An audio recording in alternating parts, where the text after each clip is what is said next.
How much money has Dana Brown and the front office left on the table with not extending Hunter Brown and Jeremy Pena?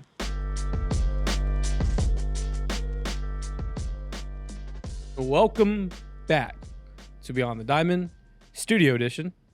Producer Josh, camera, no one behind camera. Josh is just running both. Right here. In front and behind. Producer Ghost back there. Just what we expected, what we talked about on the Friday live show. 4-2 homestand, winning both series. I saw a tweet that the Astros won 6 homestands in a row. Yeah, they're good at home this year. We're good at home. 6 home series in a row. That's crazy. But you know what? Times are changing. Who said that? Bob Dylan? Bob Dylan. Yeah. Times they are changing. Timothy Chalamet said that? Yeah. Timothy. The chosen one. Yeah, but I tweeted it yesterday. I truly believed it in the moment. I truly believe it today.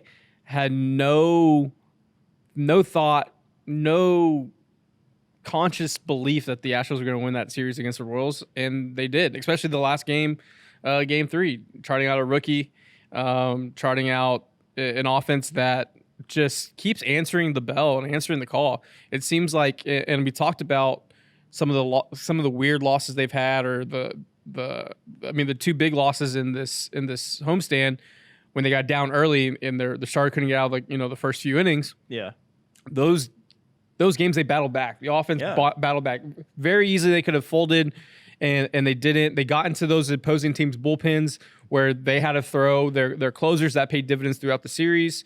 And just this team isn't going away. It may not be your 2019, your 2021, 2022, 2023 Stros, but this team has some resilience and some grit. And I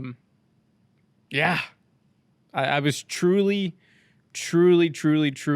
surprised that they found a way. And hot damn. Yeah. Hot damn. It was sweaty, but they got the job done. I was just looking at the numbers. Astros bullpen, the World Series, 0 runs. I'm telling you, this bullpen is 2022 equivalent. 0 Maybe runs. better. And a lot of innings. Maybe too. better. Yes, a lot of innings. It wasn't just outside the Framer game. They had to go 4 last night. They went 1 in the Framer game, and then, 8 in the Gusto. How many innings did Gusto go? Gusto only went 3, I think. Yeah. So, yeah. They covered 6. Gusto went 2 1/3. So, yeah, they went 6 2/3. Yeah. That's a lot of innings to put up a 0 spot and keep your team in the game and keep your team within striking distance to win the game. And it was sweaty, but late inning heroics from Jeremy Peña. You saw praise. Mauricio Dubon. He hit 2 doubles that looked identical. Yeah. That was kind of wild. Quick trivia. This is from our good friend at Astros Future. Okay. Jeremy Pena, since being moved to the leadoff spot, 16 games. Could you guess his batting average, his OPS, and his WRC plus? Batting average, 350. 406. Jesus Christ. What's next? OPS. 9. 1033. Jesus. WRC plus. That's the 100 thing. Yes. 140. 195. Jeremy Pena is playing like a superstar. That's an all-star right there. His line is 406 batting average, a 1033 OPS, 5 doubles, 3 home runs, 15 RBIs, a 195 WRC plus. I mean, don't look now. Manager Altuve is making all the right moves. And there needs to be a real conversation about the GOAT as well. We don't want to. We don't want to. We know we should talk about it. Not right now, but we can talk about it. Let's get into a little bit. This series. Okay. You have Royals, you have Astros. Speaking of Peña, the guy on the other side of the diamond there, is he on the street yet? Okay, so everyone watching and everyone listening has been following along throughout the year. We have discussed one. I think we've been kind of on the leading edge of Jeremy Peña's going to break out. Yeah, we were talking about his swing in spring training, and it looked good. So, saying that, we have been saying, like, hey, Bobby Witt Jr. is the He's the standard. He is the standard at shortstop in the show. Saying that, we've been like, hey, Jeremy Peña's looking around in the neighborhood, shopping for houses. He's in the neighborhood adjacent right now, looking to move in, driving around, seeing how the neighbors are. Yeah, he started the season like in the same zip code. Yeah, but and then early on moved into neighborhood adjacent. Yeah, he was next door. He was in the, the slightly poor His area garage doesn't have 2 fridges. Yeah, he doesn't have a soda fridge yet. Yeah. But I think he just put a bid into a house on Bobby Witt Jr.'s street. I think on the street. And I'm telling you, those houses look pretty nice. I think he has a fridge in that garage. Bobby Witt's down at the end of the cul-de-sac. Yeah. He's kind of like right there. He could see it. It's like he can see it down the street. It's like the gated community within the gated community. Bobby's in that one, right? Yeah. Jeremy got cleared to go, hey, let's go shop around in there. Let's go look. Because as a baseball fan, seeing them go back and forth this 3-game set was amazing. I mean, there was plays that both made that normal shortstops don't make. They make look easy. They both were hitting the cover off the ball. I was semi-joking about it, but kind of serious. I was like, you can't even just put Bobby Witt Jr. on. You can't just say, okay, we're not going to pitch to him because he's going to end up at third base. He's going to steal second, and he's going to steal third. It's going to be a triple. And then he hit 2 triples. And I was like, there's just like damned if you do, damned if you don't. And then the last inning, he got on with a walk in the 9th. Stole second. Immediately on second. Like 2 seconds later, I'm like, oh, he's there. He's tying run on second. I think Hader didn't even get his knee up to his chest by the time Bobby was sliding into second. And he probably knew that Hader was just focused on the hitter. Oh, yeah, for sure. So to see them kind of go back and forth and see how elite shortstops are, and this is not a mirage, folks. This is not, and I've been waiting for the other shoe to drop. I don't think it's a mirage. I think Jeremy Peña is here. I think the growth and I said it and I'll keep saying it. I think the expectations of him being that World Series MVP were, as fans, rightfully placed because he had a crazy 3 weeks. I just think it was a crazy 3 weeks at that time. Yeah. And we've seen his growth and struggles, but he's entering his prime, and we're seeing that next step that players take where, hey, you're really good. You've been really good your entire career. Can you be great? Yeah. And I think we're seeing that first step to greatness from Jeremy Peña. And my question to you now and to everyone, how much money has Dana Brown and the front office left on the table with not extending Hunter Brown and Jeremy Peña? Because right now it feels like hundreds of millions of dollars. I think, at least 50. At least 50 mil. Which is crazy. And it's not a fault on them because they also, I don't think they were extending anybody until next year. Yeah. With the money coming off the books and everything. I think they were trying to wait. But both of them have all-star season so far is tough, but you hope that you want that trend to go up. Yeah. But time is a flat circle. I tweeted it. Literally, I was just like, oh, Hunter Brown and Jeremy Peña pricing themselves out of extensions. Yeah. Hopefully, I'm wrong. I got a bunch of I got a bunch of bookmarks on that tweet. Hey, you know what the thing the Astros fans say? Hopefully, we keep one of them. Hopefully, we keep one. And then they don't. Hey, we're not gonna pay Springer because we're gonna pay Correa. Exactly. Hey, we're not gonna pay Correa because we're gonna pay Bregman. Yeah. Hey, we're not gonna pay Bregman because we're gonna pay Tucker. Yeah. Hey, we're not gonna pay Tucker because we're gonna pay Hunter. We're not gonna pay Hunter, so we're gonna pay Jeremy. It's okay. It's not your fault. It's not your fault. It's not your fault, Will. It's not your fault. All right, so let's compare. Hey, but Justin Verlander will be an Astro by August, so that'll be good. Jesus Christ. Let's compare two all-star competing shortstops. If Bobby Witt is the standard, let's see where Jeremy is. Is Jeremy the variable? Oh man. Woo! Make a shirt called the variable. That's a cool nickname. Shout out to Miss Walker, biology. Bobby Witt Jr., WAR 2.6. Where do you think Jeremy's at? 2-1? 2-2. Ooh, okay. So he's right there behind him. Hits, Bobby Witt's at 54, Jeremy's at 51. Home runs, Bobby is at 5, Jeremy's at 6. RBI, Bobby's at 25, Jeremy's at 23. Stolen bases, Bobby's at 15, Jeremy's at 6. Batting average, Bobby's at 312, Jeremy's at 315. OPS, Bobby's at 904, Jeremy's at 840. OPS plus, Bobby's at 152, Jeremy's at 138. So he's on the street. He's on his heels. He's on the street. And that's clearly going up since he's been in the leadoff role. I'm very curious to see where this goes over the next month. And obviously, Bobby's probably going to be the starting AL shortstop for the All-Star game, just on popularity. Yeah. Even if Jeremy passes him in stats, I don't think that's going to happen. But is Jeremy the number 2? Is he the first replacement at shortstop? Does he play innings? I think set 5 through 9. I think you have 3 All-Stars right now, and that's Hunter Brown, that's Josh Hader, and Jeremy Pena, and Jake Myers.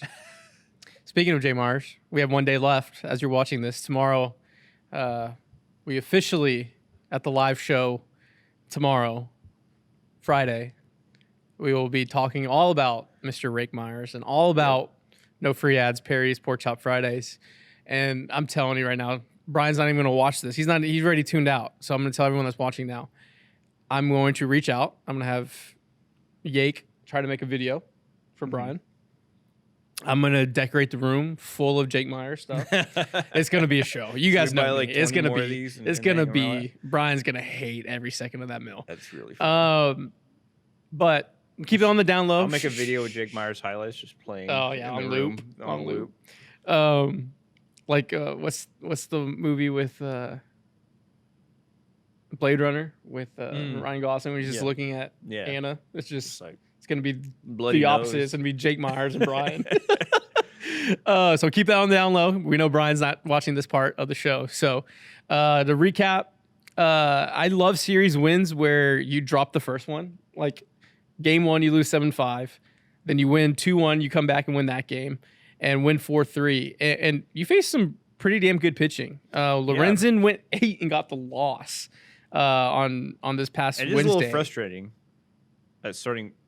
We seem to be able to get to bullpens, but almost no matter the starting pitcher, they seem to come in with a game plan and execute on the game plan, and the hitters just can't. Well, I'll say this. Kansas City's the staff is really good. They are really good. Bubic is phenomenal. For some reason. His changeup is unhittable, apparently. He went 6 1/3, gave up 1 earned, 9 strikeouts, 6 hits. Got a no decision. And then all 3 Lorenzen pitchers had a quality start. Yeah, Lorenzen goes 8, gets saddled with the loss, and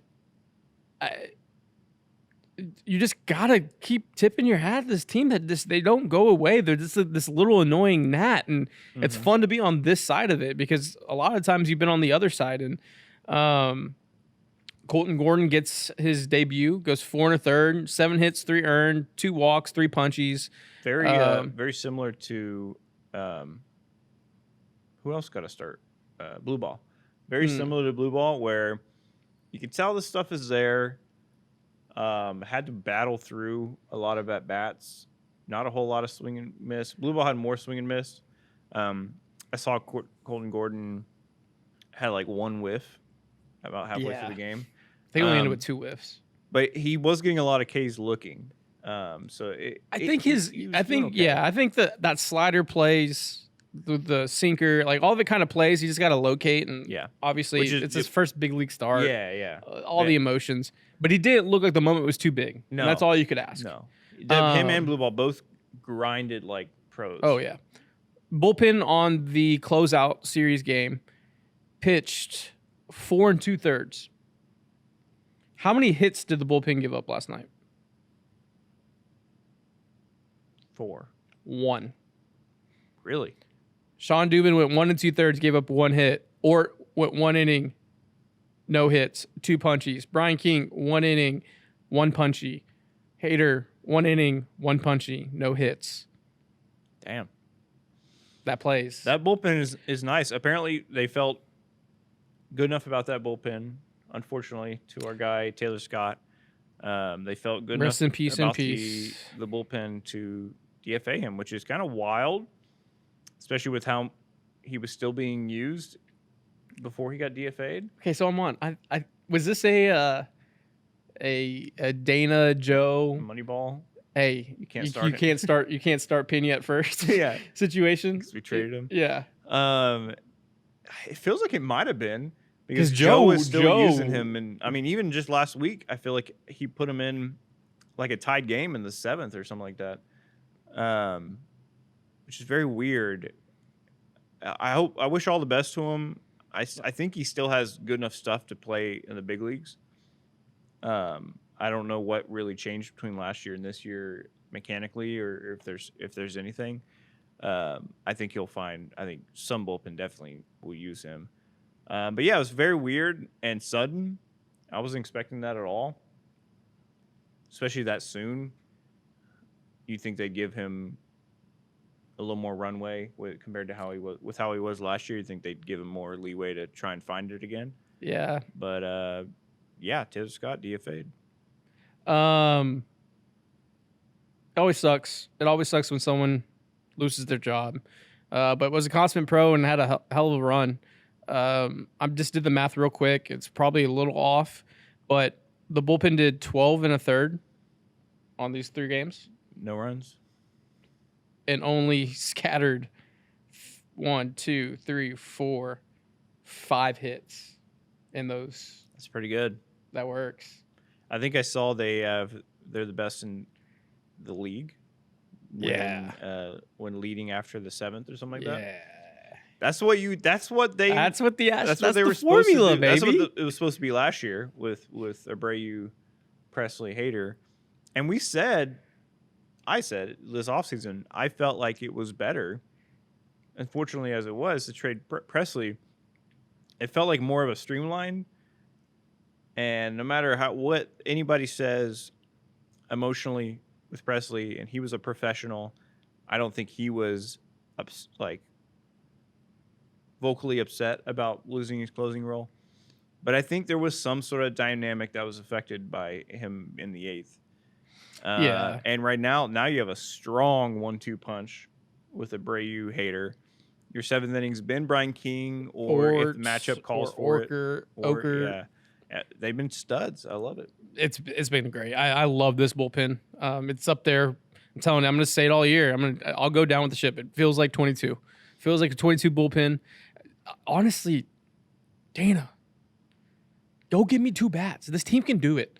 Like I'm at the point where they're only 2 games above 500. They're 22-20, about to go play 4 up in South Oklahoma, and I just need 2 bats. If you can only give me 1, so be it. Yeah, I think 1 bat's enough. But this team, the staff is good enough. This bullpen is good enough. Bullpen's good enough. When October rolls around, you just need this offense needs to give me 4 runs. Well, 4 freaking runs a game. You've been saying 2 bats, but I think part of that can a bat emerge within the group? Well, I think a part of that is just getting Jordan back. Right now, with how Peña's been hitting, that helps. You get prime Jordan back.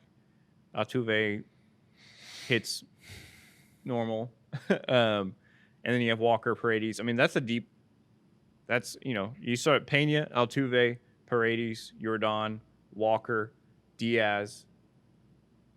Hopefully Altuve. DeZenzo's. Oh, I skipped Altuve. Didn't I mean that's probably a good skip for right now. That's a deep lineup. I think you just need one more.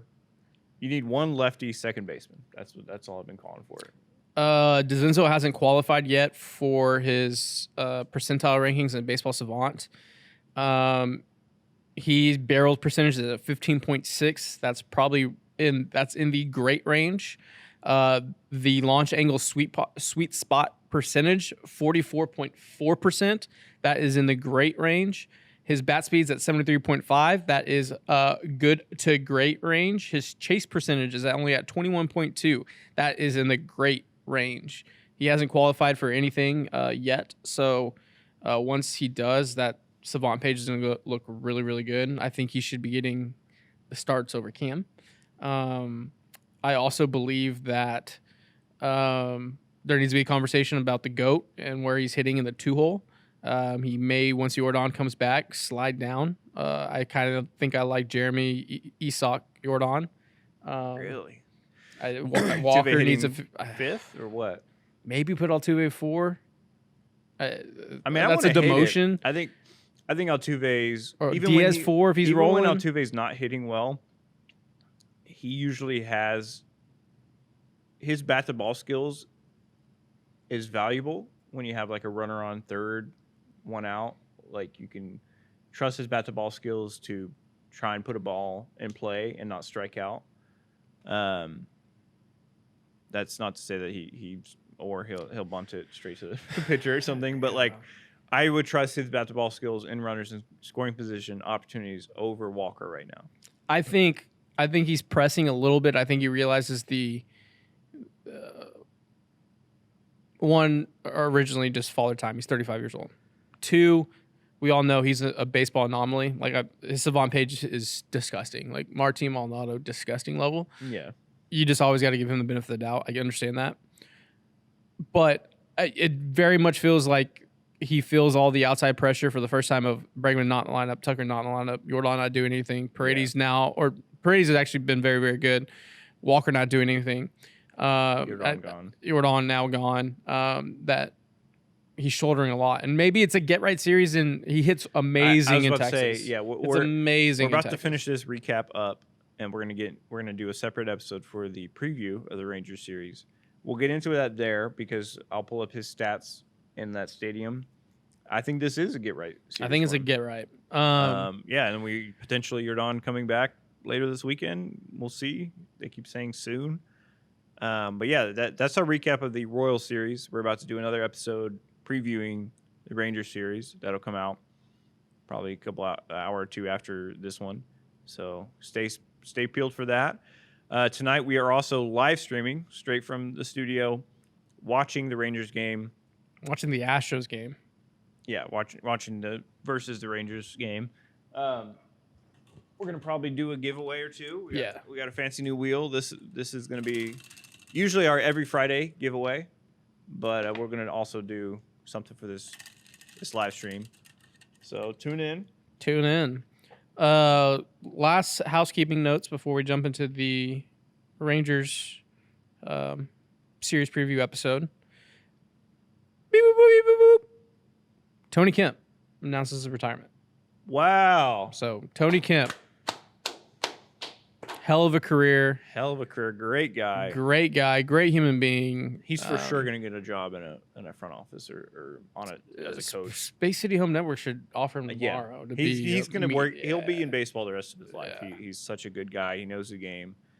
No, that's great for him. World Series champion. Right? Yeah, right. Officially? He was on the 17 team. 17 team, yeah. Gets the ring. I think he also won a natty at Vanderbilt.